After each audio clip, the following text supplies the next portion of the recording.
Okay, anybody from Texas or does ever road trip through Texas? This is something most of you probably already know about. Bucees. And if you're driving through Texas, you gotta stop at one of these. It's crazy. It's not your typical gas station or gas stop. I mean, obviously the most gas pumps you'll ever see anywhere. Probably some of the cheapest gas rates too, but it's got everything in the store. So if you're ever in Texas road tripping through, or you see one in your state, if they're expanding, gotta check them out. It's insane the kind of stuff they got in there. So let me go inside and show you what they got inside. So they got everything here. They got like a country store with all these like country wear stuff.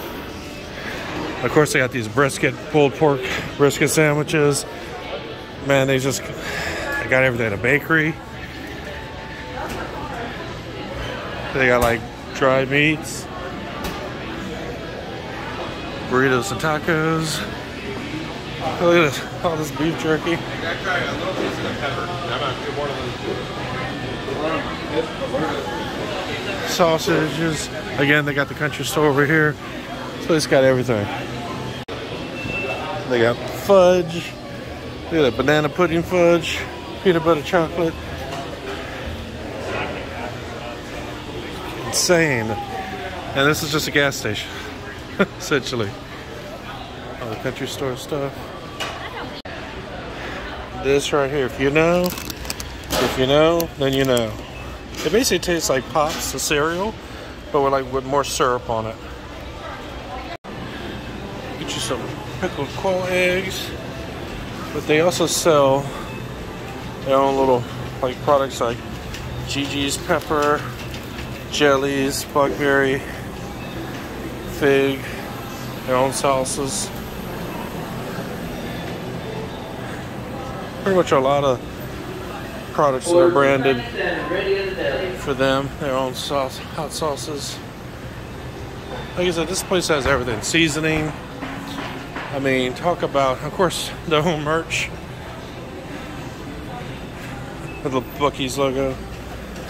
And they got everything. Honey butter, pecan honey butter, donuts,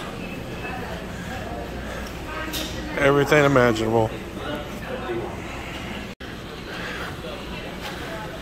All kinds of, so they got these chocolate espresso beans. They got saltwater taffy. Gummy bears, sours,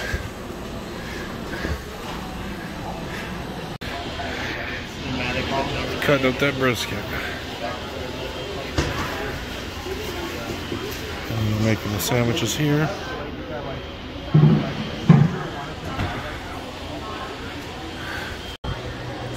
So then clothing and apparel. It's a big deal in Texas, Bucees. I wanted to look at this world famous jerky. So they got peppered turkey, beef steakhouse, Bohemian garlic looks interesting. Teriyaki Korean barbecue, hot and spicy ghost pepper, sweet and spicy. So yeah, Bohemian garlic. Get you a Bucees chopping board. Kitchenwares, coasters, a lot of mugs.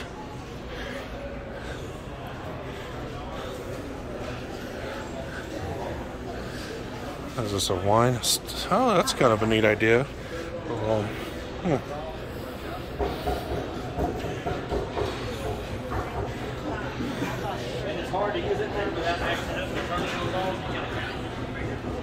Wind chimes.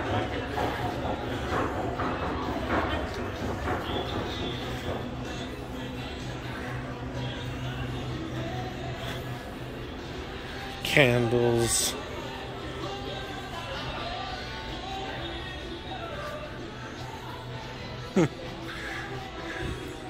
Got everything in here. Of course, don't mess with Texas.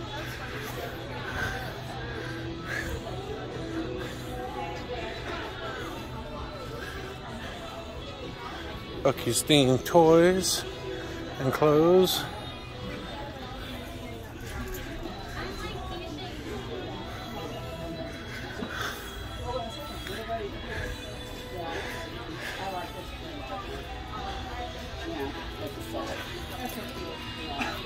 Another thing I want to say about Bucky's as a company, look at what they pay the people at, you know, with no experience necessary. They start people off at $16 an hour. So good on Bucky's for taking care of people.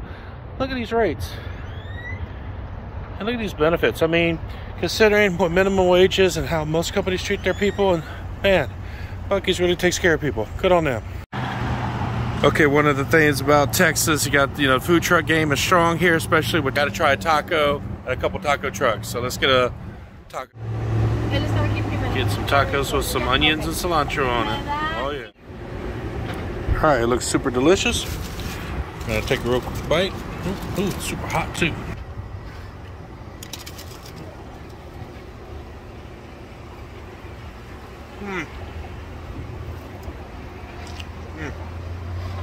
Piping hot.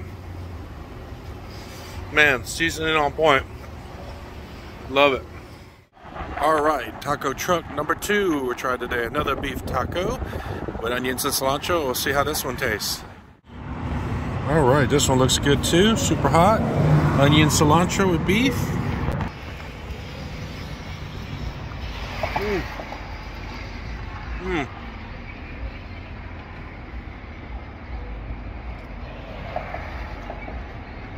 Gives us, again, seasoning on point.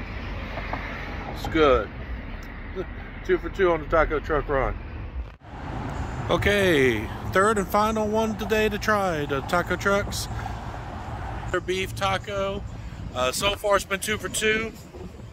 Just great tasting, hot and fresh. Love the onion cilantro, so let's hoping to go for 3 for 3. All right. So again, hot and piping. Ooh, that bread. Ooh.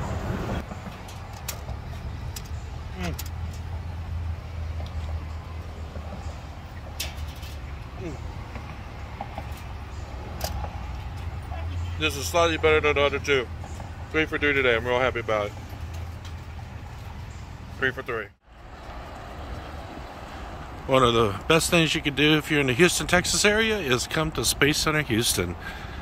It is the NASA Johnson Space Center, and there's a lot of cool stuff to see here, and have a better understanding of the complexity and amount of phenomenal engineering that goes into this program. No trip to Texas, to Houston, Texas would be complete without coming by Space Center Houston. From the Apollo missions, the famous line, you know, Houston, we have a problem. This is where it's at, mission control. So much engineering, the amount of engineers and scientists, and just the amount of brain power that is in this area is astounding. And to see the science on display, to see the hard work that's put in and day out, is just astounding. And so again, you got to do yourself a favor, come to, you know, see this, to understand it, to get a glimpse and a perspective into the amount of work, engineering, and just brilliance that goes into this program. So I'm a huge fan of the program, and we're going to go take a tour today.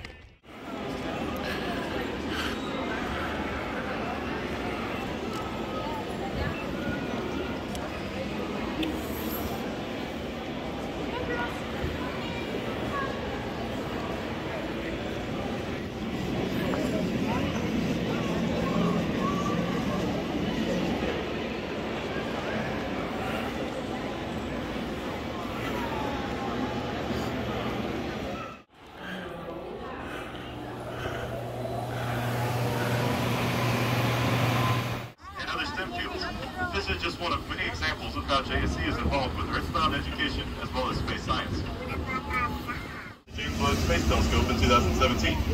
Nitrogen is pumped into the vacuum chambers and is used to simulate the cold and particularly destructive environment of space. You can see these large liquid nitrogen containers on the outside of the building, which can be used to reduce the temperature to negative 320 degrees Fahrenheit. This facility also uses heat lamps to mimic the hottest environments a spacecraft may encounter. To test the psychological aspects of long-duration space missions.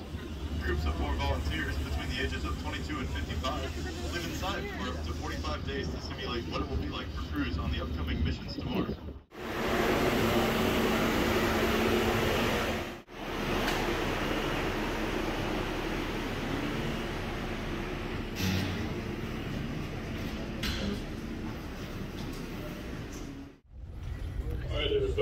to Building 9. Here at NASA, we call it the Astronaut Training Facility and home of the Space Vehicle Mock-Up Facility. This is the building where models and mock-ups of all kinds of spacecraft, robots, and space stations are created for testing and training purposes. Since 1980, every NASA astronaut has walked the floors of this building in preparation for their next mission. Their primary objective is updating flight hardware for our current space station missions, as well as preparing for the next generation of spaceflight, the Artemis program. The large white and gray cylinders you see here are a full-scale mock-up of the International Space Station. These are what we call low-fidelity mock-ups, which means NASA uses these to train astronauts in basic safety or storage procedures.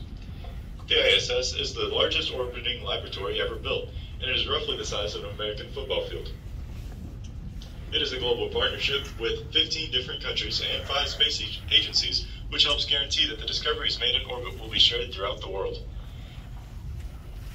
We've been working for over 20 years to create the most prominent international peacetime collaboration in history, with numerous countries and private sector players conducting missions and operations in cislunar space.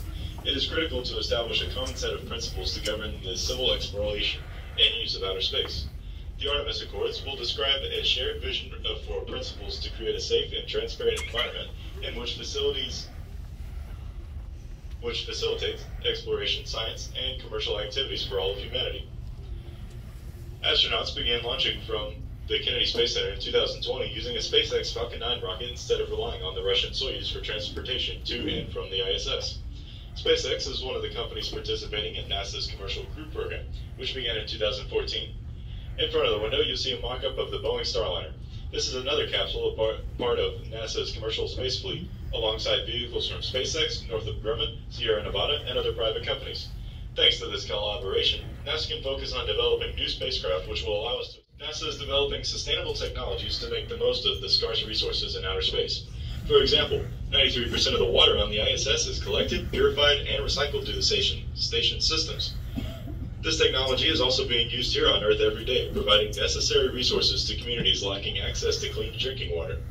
Other inventions pioneered aboard the International Space Station include innovations in solar energy, scratch-resistant lenses, and even the development of memory foam. In 2014, the first 3D printed item was created on the ISS for the purpose of making replacement tools and parts.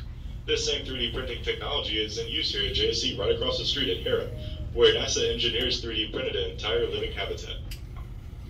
Please take any last photos before we move down to the second half of the building.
Underneath the silver frame closer towards me is the 6-foot 2-inch tall humanoid robot named Valkyrie.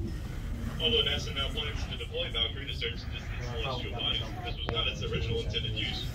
This virtual reality controlled robot was originally designed to do search and rescue in disaster zones here on Earth.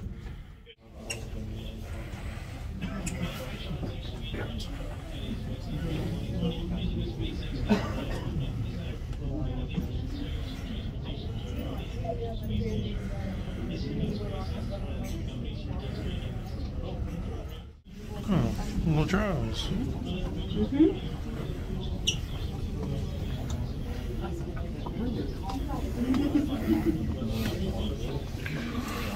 Again, it's a lot of tech in this room.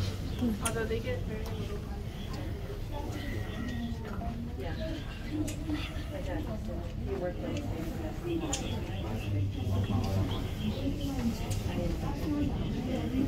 Let's get like an arc reactor in the front, like Iron Man. Cool.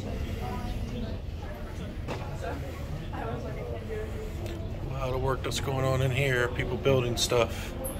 You see all the soldering, all the wires. The Argo system looks pretty cool. Anyhow, wow, a lot of tech and going on in here. 1965. 7 seconds after the rocket leaves the launch pad in Florida, this facility takes over and controls the mission until splashdown or landing. Flight controllers inside this building have also been monitoring the International Space Station 24 hours a day, 7 days a week for over 20 years. If you look on top of this building, you will see an American flag flying. This flag flies when there's an American astronaut in space. Since there has been at least one American on board the ISS since November of 2000, that flag represents 22 years of continuous American presence in space. So this is called Rocket Park, and there's some rocket engines here. This one you'll see on the Saturn V. This is just one of the 5 engines. You get the dimensions right there and the size of it. There's the J2, which is the one that's in the smaller end of the Saturn V. But interesting, like how these rockets were originally intercontinental ballistic missiles, ICBMs first. So yeah, here's the Mercury Redstone.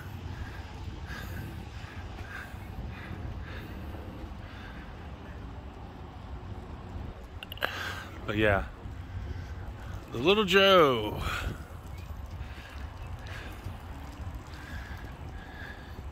And then there is the warehouse that houses the Saturn V.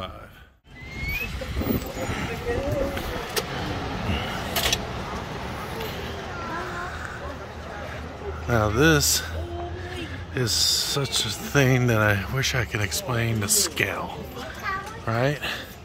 So this whole warehouse long is this rocket. Here's a dude here. There's a regular dude. So you get a sense of scale. And there's 5 of them right here. So there's big rocket engines.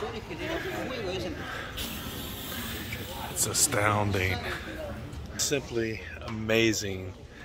I mean, this was for the Apollo missions, right? And to think that how much power and energy was used to propel this into space. So when you come here, you get to see this, see a piece of history. And they said this is the only functioning Saturn V rocket that was from parts from other canceled missions. But look how huge that thing is. It fills up the whole warehouse. And for example, I'll walk the whole length of it just to... Here we go. We're gonna see how many seconds it takes me. And I'm walking pretty fast.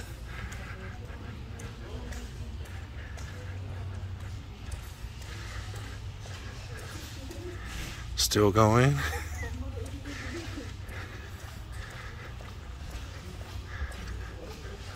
Still going. Still going. Now this is the first part, so I guess at some point there was a separation. And then these are smaller ones, but still another 5 rocket engines there. And it's still going. Still going.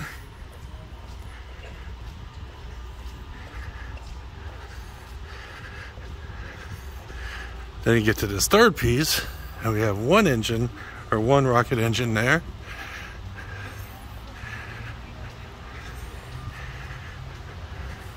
And then you get to the little top part, which I guess that's where they put vehicles and equipment in there. But look at the scale and just the massive size and how long it's taken me to walk from one end to the other. So when you see it on TV of the launches and all these rockets going up into space, you know, it's hard to really appreciate it, but it fills up this entire warehouse, and that is the size of this thing. That is something that can't be fully appreciated unless you're here in person to see it with your own eyes. But that is just an amazing Amazing thing to see in person.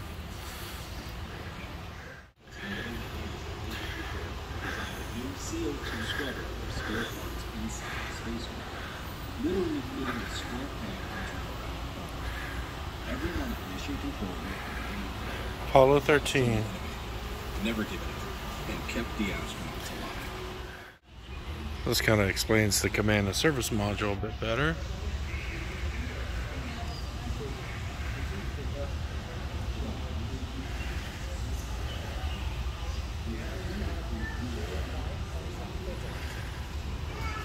Three modules.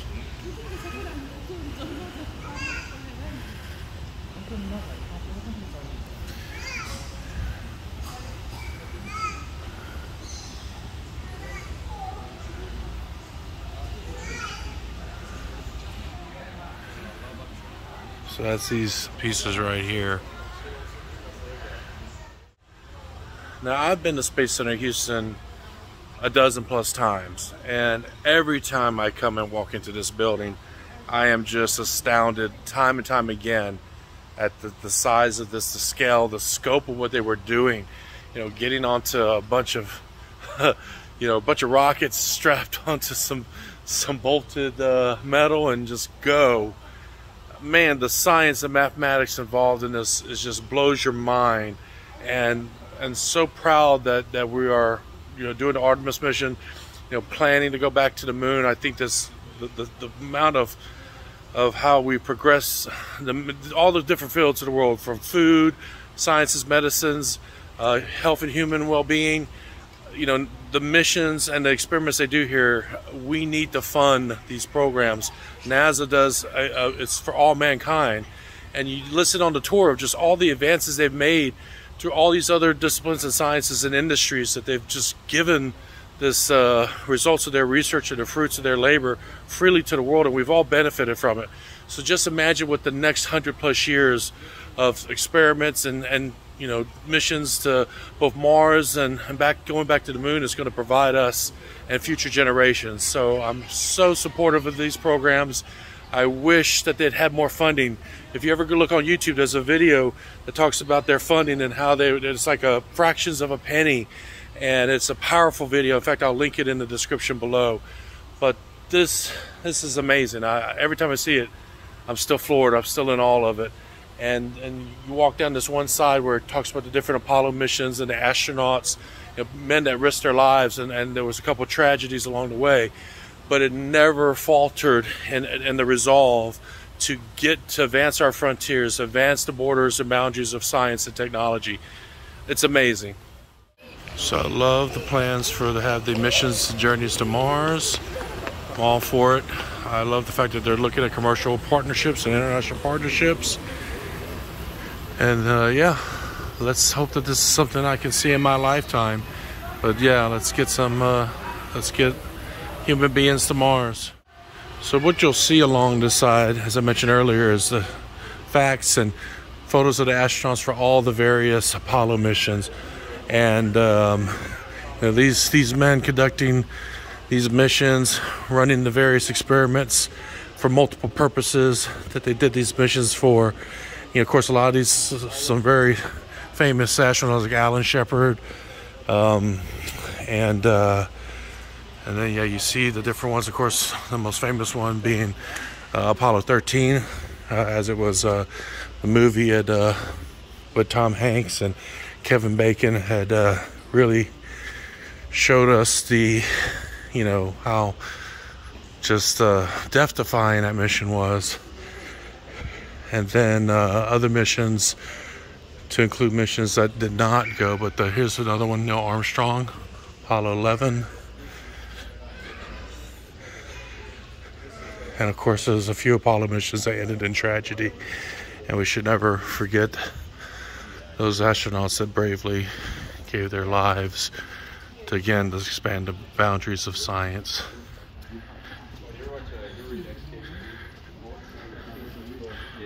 You heard of his book? I forget what it's called, but like, no, it's a book where he only uses like 1,000.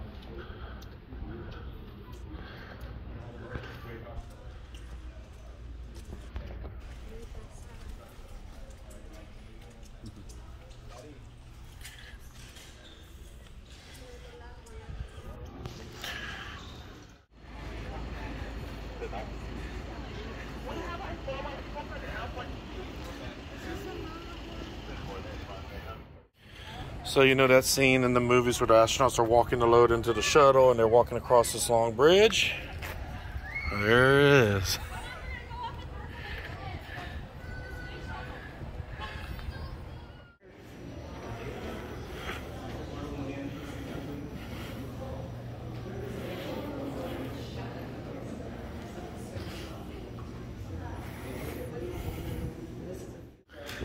So this is an actual vault. Because they have a bunch of moon rocks and lunar samples here.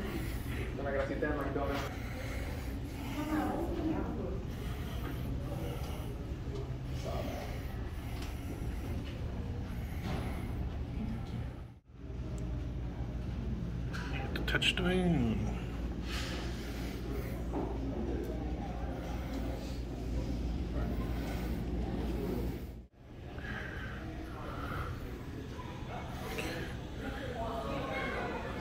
This thing would just heat up as they enter the atmosphere.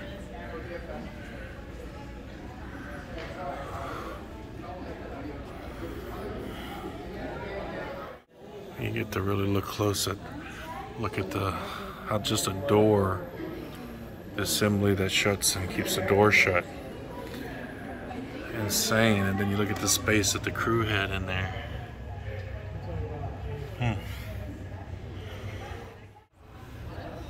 Everybody remembers the lunar rover. Nice little life-size diorama. Astronauts on the moon. Oh, a little blue ball over.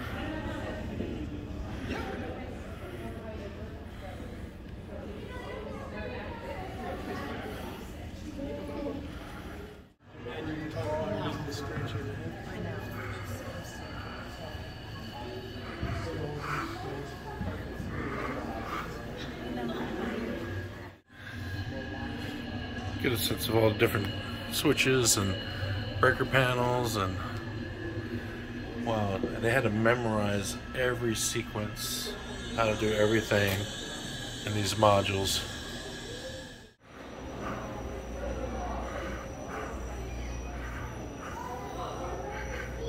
Festive shirt. Doing the Hawaiian shirts.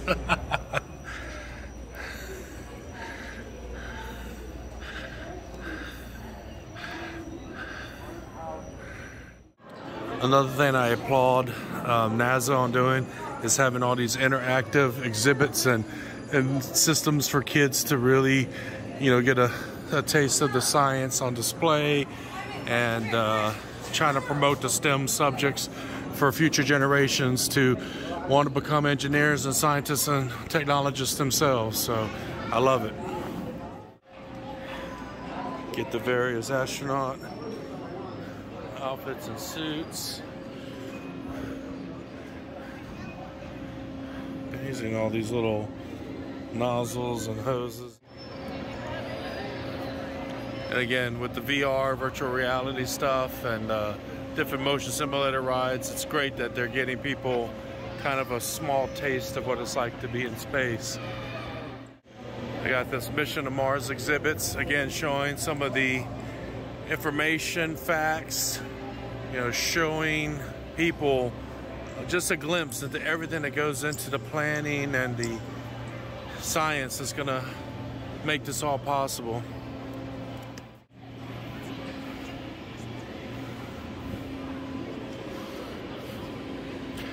Another thing they do here too is they'll have different people come out and do talks. I love the fact that they have astronaut experiences as well. So if you have the time, you can definitely. And then of course, you can't forget about the previous crews that gave their lives in unfortunate accidents. This is a dedication to the. You know, I said earlier about the interactive exhibits and having just the ability for kids to interact with the technology and science on display here. And you don't know that there could be a little kid in here right now seeing all this as a young mind and their future. They're our future astronauts, our future scientists, our future leaders, people that would hopefully support space exploration. But you know, the one thing that I feel so proud of is this right here, that we are going back to the moon. And it is an exciting time for this to happen, and for younger generations to be part of this. So, leaving Earth.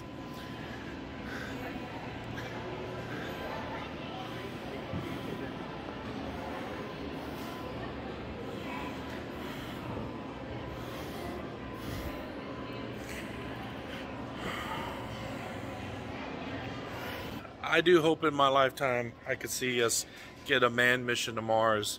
I do hope that we have more successes in expanding the frontiers of science and technology, because again, this is where it's at. This is the forefront, if you will, of making the impossible possible. And it's amazing to see it. It's amazing to come visit this just to get a taste of it, because you can only imagine how much more is going on behind the scenes. See these warehouses full of machinery, equipment, the thousands of people that are working here, the amount of programming, coding, engineering, just so many brilliant minds coming together to make the impossible possible. You know, it takes a big team, but look at the legacy of this program, the space program, and all of these crews. And if you're here at Space Center, take a few minutes to come to this back wall and just admire at how many these men and women have expanded our frontiers. You know, oftentimes we think of our military and people in uniform. You know, we thank them for their service, but the same goes for the astronauts. So to every astronaut, every crew member, all the scientists, analysts, technology, support staff, managers, directors, everybody, thank you for your service. Oh, there's a SpaceX Falcon rock. Check it out. I didn't even get to see it up close, but there it is on the drive out. Falcon 9. Cool.